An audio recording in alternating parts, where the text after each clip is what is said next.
Bismillahirrahmanirrahim. Assalamualaikum warahmatullahi wabarakatuh. Perkenalkan, nama saya Syafirul Dzikri dengan mata kuliah Pengantar Manajemen dan Bisnis. Dalam kesempatan ini, saya akan mempresentasikan sebuah judul mengelola perusahaan bisnis.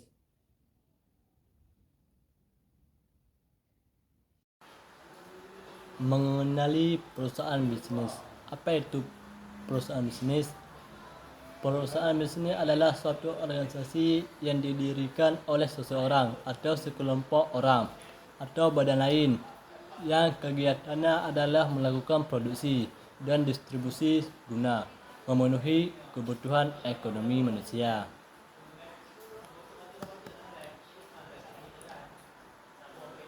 Ada 3 poin di jenis perusahaan bisnis,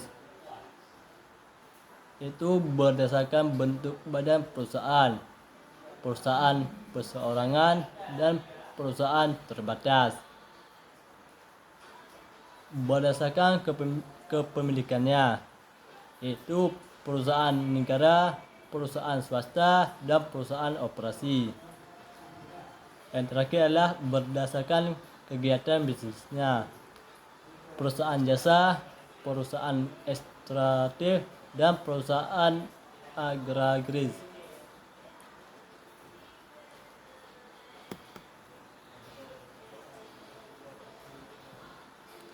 Elemen-elemen dalam sistem bisnis.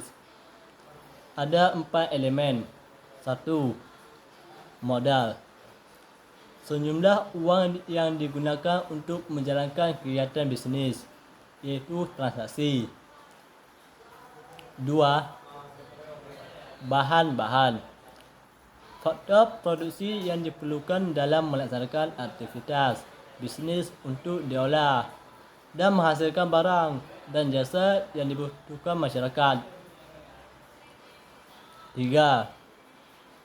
Sumber daya manusia. Kualitas SDM, yakni memiliki kemampuan, kompetitif, dan berkualitas tinggi. 4. Keterampilan manajemen. Sistem manajemen yang di dalam perusahaan negara berdasarkan prosedur, data, dan tata kerja manajemen.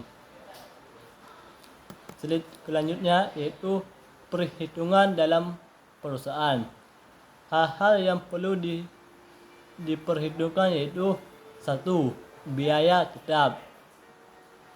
2. Biaya tetap rata-rata. 3. Biaya variabel. 4. Biaya variabel rata-rata.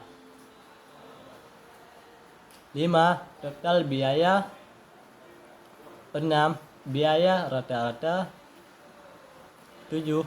Harga pokok produksi. Dan yang terakhir adalah profit, yaitu laba atau keuntungan. Menetapkan sasaran dan merumuskan strategi. Penetapan sasaran bisnis. Ada 4 penetapan sasaran, yaitu 1. Memberikan arah dan panduan bagi manajer di semua tingkatan. 2. Membantu perusahaan mengalokasikan sumber daya. 3. Membantu menetapkan budaya korporasi. Dan yang terakhir, membantu manajer menilai kinerjanya.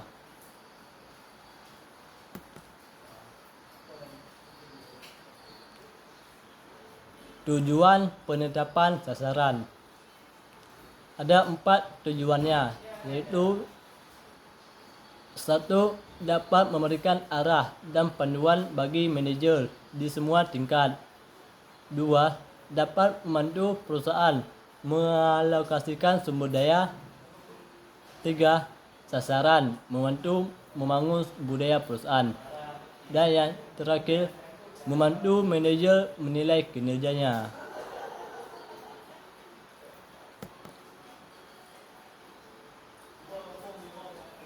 Macam-macam sasaran. Ada 3 poin macam-macam sasaran. 1.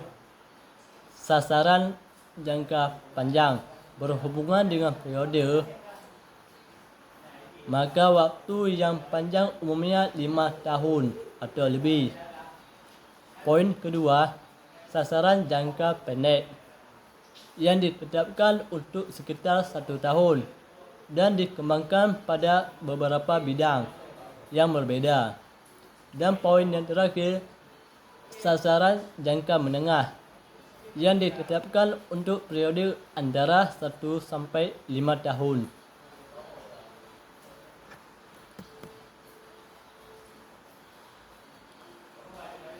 Merumuskan strategi.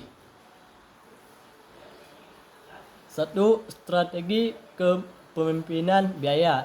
Ini melibatkan mengidentifikasi cara untuk mengurangi biaya sambil mempertahan kualitas dan nilai bagi pelanggan. 2. Perbedaan strategi. Strategi bersaing adalah tentang menjadi berbeda. Sebuah perusahaan mungkin menawarkan produk atau layanan unik yang dianggap lebih unggul oleh pelanggan dalam perlombaan untuk tetap berada di depan pesaing. Dan poin yang terakhir adalah strategi fokus. Strategi fokus dapat digunakan untuk mencapai keunggulan kompetitif dengan menargetkan segmen pelanggan atau ceruk pasar tertentu.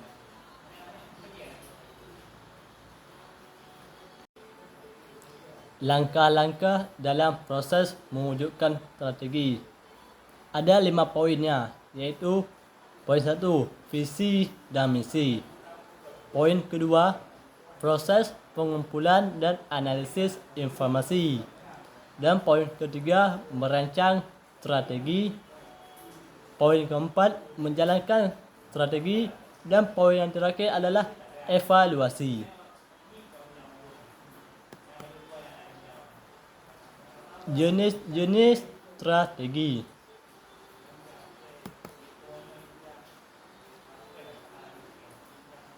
1. Strategi perusahaan bertujuan untuk menetapkan keseluruhan sikap perusahaan terhadap pertumbuhan dan cara perusahaan mengelola bisnis atau lini produknya.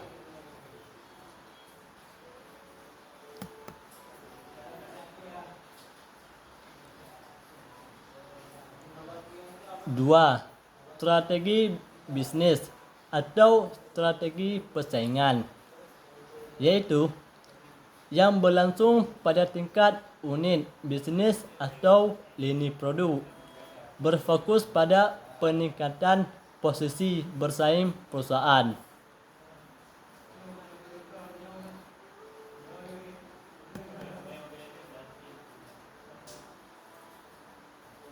Dan yang terakhir adalah strategi fungsional.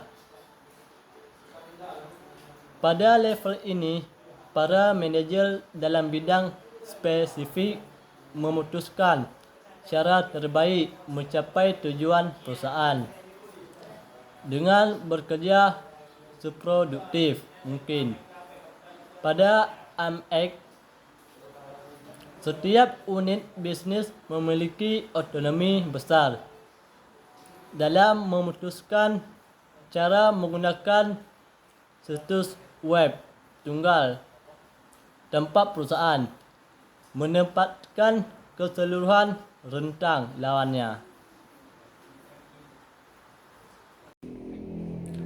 Maka kesimpulan yang kita ambil dari mengelola perusahaan bisnis ialah proses yang kompleks dan membutuhkan berbagai keterampilan dan pengetahuan. Manajer perusahaan bisnis harus memiliki keterampilan dalam perencanaan, kepemimpinan, dan pengendalian. Manajer juga harus memahami aspek-aspek penting dari bisnis seperti pemasaran, keuangan, dan operasi. Mungkin cukup sekian yang dapat saya sampaikan. Saya berharap hasil presentasi yang saya berikan bisa bermanfaat untuk kita semua. Bila merasa ada kekurangan dan kesalahan, saya meminta maaf. Wabillahi taufiq wal hidayah. Wassalamualaikum warahmatullahi wabarakatuh.